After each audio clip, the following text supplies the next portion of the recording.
YouTube family કેમ છો? સ્વાગત છે આપણા આજના વ્લોગની અંદર. તો ભાઈ મસ્ત મજાનું ગુડ મોર્નિંગ થઈ ગયું છે ને. જેમ આપણે છે ને પાણી વાળવાનું હતું ને કાલે આખો દી લેટ નહોતી આવી ભાઈ.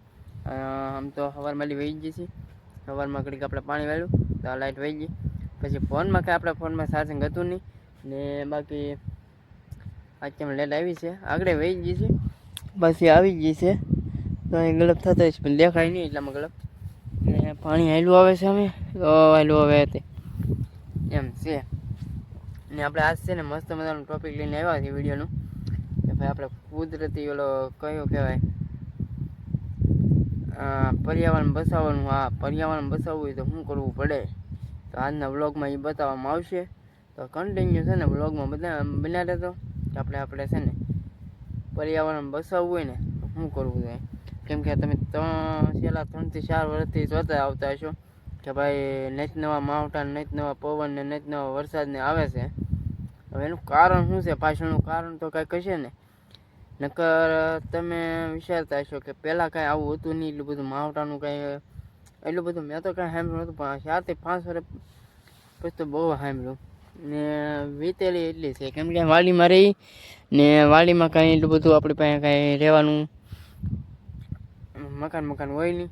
એ તાક ભાગ્ય મળી રહે તો વળી એવું છે. ને બાકી ડુંગળીમાં આવીને તમારે સાપરા જ બનાવવાના હોય. તો હાલો કન્ટિન્યુ છે ને વ્લોગમાં મને રહેતો હું તમને આ વ્લોગના આપણે માધ્યમથી આપણે છે ને પર્યાવરણ કેવી રીતે બચાવવું એ આપણે આજે વિડીયોની અંદર જાણવાનું છે. તો બનાવી તો વિડીયોમાં અત્યારે વાગી ગયા છે આપણે 8 ને આપણે છે ને અત્યારમાં મોટર શરૂ કરીને આવ્યા છે. અહીંયા પાણી વાળવા તો લાઇટ વહી ગઈ. અત્યારે પાછા ઘરે વહી ગયા છે. પાછી લાઇટ આવી ગઈ છે આજમાં તો પાછા પાણી વાળવા જો પાણી આવી ગયું છે ભાઈ. ને તમને એમ કહી દઉં કે ભાઈ વિડીયો છે ને આપણો પૂરો જોજો કેમ કે આવશે મજા. પર્યાવરણ બચાવવાની વાત આવે ને એટલે વિડીયો તમારે પૂરો જોવો જોઈએ. કેમ કે થોડુંક એવું આપણે નોલેજ છે એટલું આપણે તમને આપશું. બાકી હું એકલો કરીને તો આ ભેગું ન થાય. આખા ગુજરાતને આમાં સાથ આપવો પડે ભાઈ. કેમ કે આ એકલાનું કામ નહીં ને. હવે પર્યાવરણ બચાવવું બહુ જરૂરી છે. નકર પછી આવનારું જીવન આવશે ને એ શક્ય નથી એટલું બધું. કેમ કે દર વર્ષે 2 ડિગ્રી તાપમાનમાં વધારો થાય. એનાથી આપણે વાવાઝોડા પછી આ માવઠા કેટલી જાતનું બને છે. આ બધું જાણો ને તો તમને ખબર પડે, નકર તો ન ખબર પડે. કેમ કે આપણા આ ગુજરાતમાં ગમે એના 1 વર્ષ જાય એટલે 2 ડિગ્રી તાપમાનમાં વધારો થાય, ઘટાડો થતો નથી ત્યારે. હવે એનું કારણ શું છે પાછળનું તો એ આપણે પછી સમજીશું. પહેલાં મારે અત્યારે હરિયા ભરાવા મળ્યા છે એટલે મારે પાણી વાળવું જોઈએ ઘડીક. તો હાલો કન્ટિન્યુ છે ને વ્લોગમાં બનાવી રહેજો. આપણે ધીમા ધીમા બતાવતા રહીશું. આવું છે ફેમિલી. અત્યારે પાછી લાઇટ વહી ગઈ છે આપણે ને હવે કાલે આમ કંઈ નક્કી નહીં. તો આપણે વાત કરતા હતા ને કે પર્યાવરણ બચાવવાની. તો ભાઈ પર્યાવરણ બચાવવા માટે આપણે શું કરવું જોઈએ ને એ મહત્ત્વની વાત છે. કે આપણે વૃક્ષો કમસે કમ વૃક્ષો વાવવા જોઈએ. વૃક્ષો વાવો તો જે આપણે જે પ્રદૂષણ થાય છે એને અટકાવી શકે વૃક્ષો. એટલે કે આ પ્રદૂષણ કહેવાય. જો આ બધું ધવાડો નીકળે ને અને આપણે આને ન રોકી શકીએ પણ આપણે છે ને આ પ્રદૂષણ અટકાવવા માટે આપણે વૃક્ષો વાવીએ ને તો ઘણો ખરો સપોર્ટ આપણને મળે. ને બીજી વાત છે આ જમીનની ભાઈ. તો આ જમીનમાં આપણે જે DAP, યુરિયા જેટલા બધા રાસાયણિક ખાતર, દવા એ છાંટીએ છીએ ને એ કમસે કમ માત્રામાં થોડું ઓછું કરતું જવું પડે. પછી ખાવા બંધ કરી દેવું પડે. કેમ કે આમાં છે ને ભાઈ DAP ખાતર આ વિના આપણો પાકતું નથી અત્યારે. ને જીવાતનું પ્રમાણ એટલું વધારે થાય ને કે તમે આમાં બંધ કરજો ને તો એ 5 વર્ષ સુધી તમારા જમીનમાં કાંઈ ફાળો નહીં, એટલું બધું ઉત્પાદન ફાળો નહીં. પણ આ અત્યારે જૈવિક ખેતીમાં જૈવિક ખેતીમાં એ તરફ આપણે વળવું જોઈએ. કેમ કે આપણે એટલું બધો અનુભવ નથી પણ આ તો આપણે જાણીએ ને એટલું બધું એટલે અનુભવ મળે. બાકી આમાં આપણે છે ને DAP ખાતર પછી જે જૈવિક દવાઓ છાંટીએ ને તો ભાઈ અત્યારે આપણને ઉત્પાદન મળે છે. પણ જો આનું આપણે જમીનનું ભેજ જો જાળવી રાખવું હોય ને તો આ વસ્તુ અત્યારે બંધ કરવી પડશે. ને આપણે જ આ ખેતીનો અડધો ભાગ જે અળસિયા ભેજ માટે ભજવતા હોય છે એ અળસિયા અત્યારે જોવા મળતા નથી. એટલે આ ખેતીમાં આપણે છે ને ભેજ રહેતો નથી. ભેજના કારણે આપણે ગરમી વધારે પડે અહીંયા, ગરમીનું પ્રમાણ વધી જાય ને જમીન તપે ને પછી જે સમુદ્રમાં લે ઠંડી હવા આવે, ભેજ મળે એટલે વાદળાનું વધારે થાય ને આવું માવટાનો મારે આપણે સહન કરવો પડે. બાકી જો અત્યારે આ જેઠ મહિનો નથી, આ ચૈત્ર મહિનો છે. બાકી અત્યારમાં જો આપણે 29, 30 ને 31 તારીખથી આવો માહોલ થઈ ગયેલો છે. પહેલાં તો આપણે ઝાપટું આવી ગયું છે એક નાનકડું, પણ હમણાં જે આગાહી હાલે છે એમાં એક વરસાદ આપણે અહીંયા આવ્યો નથી. પણ આવું વાતાવરણ થઈ ગયું છે. અત્યારે કેટલા વાદળો આવી જાય જુઓ તમે, દેખાય છે કેટલો વાતાવરણમાં પલટો આવેલો છે. તો આવું થાય ભાઈ. ને હજી એક નાનું એવું વાવાઝોડું બને છે હવે અરબ સાગરમાં. હવે શું થાય કાંઈ નક્કી તો નહીં. તો હવે ફેમિલી આને છે ને આપણે જો પર્યાવરણ સુધારવું હોય ને, નકર આવનારી પેઢીઓ છે ને આમાં હવે મને ના લાગતું કે રહી શકે એમ. કેમ કે દર વર્ષે 2 ડિગ્રી તાપમાનમાં વધારો થાય. પછી જે વધારો થાય તાપમાનમાં વધારો થાય એટલે આ જમીનમાં આપણે જે પૂરતો ભેજ રહેતો હોય ભાઈ એ રહેતો નથી. હવે આપણે 12 માસ ખેતી શરૂ કરી દીધી. પહેલાંના માણસો એવા હતા કે ભાઈ ચોમાસું શાળો પીત કરતા ને ઉનાળો આપણે ખાઈ રહ્યો હતો, ઉનાળામાં ખાઈને રહેવા દેતા. પણ અત્યારે એ નથી. આપણે તો અત્યારે ઝીક બોલાવવા મળ્યા છીએ. અત્યારે ડુંગળી, કપા, ઓલા ચોમાસા કપા હોય, ઉનાળા કંઈક ઓલા શાળામાં કંઈક બીજું વાવેતર હોય, ઉનાળામાં કંઈક બાજરી, ડુંગળી ને 12 માસું ખેતી શરૂ કરી દીધી છે. પહેલાં કેવું હતું, પહેલાં શાળું પીત લેતા ને એક ચોમાસું પીત લેતા, 2 પીત લેતા ને ઉનાળામાં છે ને જમીનો ઘણી ખરી ખાલી લેતી. બધા જે કરતા થોડો સારો કરતા, થોડુંક ખાવા પૂરતીનું કરતા, પણ એટલું બધું નહીં. વણ કેટલા વર્ષોથી આ છે ને ખેતીનું કામકાજ વધી ગયું છે ભાઈ.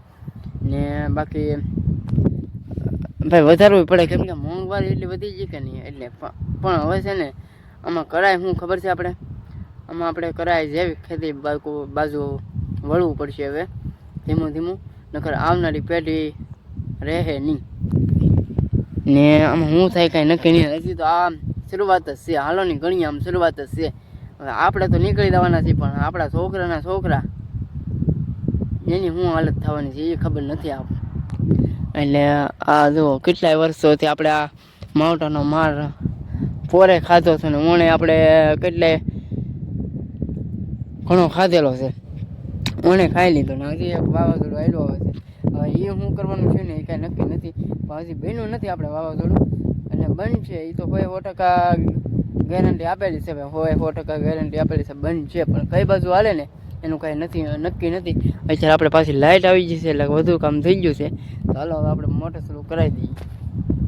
છે ને આપણે ઘણા સમય પહેલાં આપણે વિડીયો મૂક્યો છો કે ભાઈ આપણે 7 ને 8 તારીખ ભારૂકી રહે છે. પણ 7 તારીખ એટલે ભારૂકી નહીં હોય, પણ 8 તારીખ ભારૂકી છે.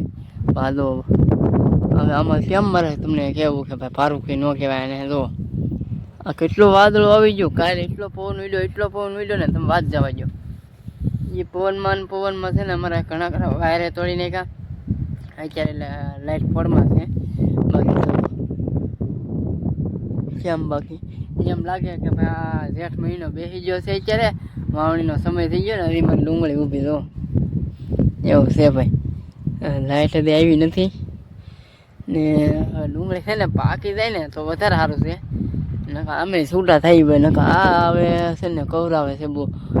આવું પહેલાં હતું નહીં. અમે ઘણા વર્ષે ડુંગળી કરી પણ આવું કંઈ ભાડ્યું નથી. પણ આ તો 2 વર્ષ તો અમે વાહે પડી ગયું એક તારું, તમે વાત જવા ગયું એવું વાહે પડી ગયું. બાકી જુઓ હવે જુઓ ખાલી વાદળો તો જુઓ તમે, વાદળા કંઈ જેમ તેમ છે. એટલે તમને કહું ભાઈ આપણે છે ને પર્યાવરણ સુધારો ને કે આમાં કાંઈ રહેવા હે નહીં. આપણે એકલાથી કાંઈ ન થવાનું, આમાં બધાનો સાથ મળે ને તો આ વસ્તુ થાય, શક્ય બનશે, નકર નહીં બને. બાકી જો અત્યારે આપણે છે ને હાલમાં અત્યારે બીજું કાંઈ કરવાની જરૂર નથી. વૃક્ષો વાવો, પ્રદૂષણ ઓછું ફેલાવો, પાણી બચત કરો ને બાકી જૈવિક ખેતી અપનાવો હવે ધીમે. કેમ કે હું એમ કહું છું ભાઈ જૈવિક ખેતીથી આપણે છે ને જેટલો પાક મેળવે ને એટલો મેળવી ન શકીએ. પણ એ તો ભાઈ 5-6 વર્ષ બધી આમાં કંઈ એવું ભેગું ન થાય એટલું બધું. પણ ધીમે ધીમે પાછી ઋતુમાં બદલાવ આવે ને જે કુદરતી રીતે આપણું વાતાવરણ થાય ને પછી આપણે જે મોલ થતો હોય એવી રીતે થવા મળશે પાછો ધીમો ધીમો. ખાલી 5-6 વર્ષ સુધી આપણે જે તકલીફો છે એ ભોગવવી પડે જો આ વસ્તુ બંધ કરીએ તો. આપણે જૈવિક ખાતર રાસાયણિક ખાતર દવાઓ એવું બધું બંધ કરીએ ધીમું ધીમું તો 5 વર્ષ સુધી તમારે થોડીક ખોટે ખાવી પડે. પણ જે પછી 5 વર્ષ પછી જે એવું વાતાવરણ થાય ને એની ઋતુ બદલાય ને પછી તમને એમ થાય કે નહીં બાકી હવે આપણા ખેતરમાં થોડું જાજુ ઉત્પાદન મળ્યું છે. તો બાકી આપણે છે ને હવે દવાઓ આપણે છાંટીએ તો થોડીક એવી લીલી હોય ઓલી નાની હોય આપણે દવા છાંટીએ સવારમાં જોઈ દો એમ હેડિયું કાઢી ગયું હોય પાંદડા આ ડુંગળીના. એટલે હવે લાઈટ અણી ખેડી તો પાછી લાઈટ આવી ગઈ ત્યારે અમારે પાછો ફોન કરવો તો હાલો પછી મળીએ અત્યારે વાગી જતું કે 6:30 જેવું થઈ ગયું છે ભાઈ. 6:30 જેવું થઈ ગયું હોય લાઈટ આપણે છે ને 5:30 5 વાગે આવી હતી. લાઈટ આવી હતી આપણા ફોનમાં ચાર્જિંગ હતું ને 30% જેવું ચાર્જિંગ હતું પણ આપણે કાંઈ શોર્ટ પછી વધારે નહીં હવા મેલી પાણી વાળતા હતા એ તો તમને ખબર હતી. લાઈટ વહી ગઈ પછી કાંઈ આવી નથી. પવન ફૂલ આવ્યો છે ભાઈ તમે વાત જવા જો આ બધી ડુંગળી ઢાળતી હતી આ બધી ડુંગળી ઢળી ગઈ. આ પાતો જ આવશું હવે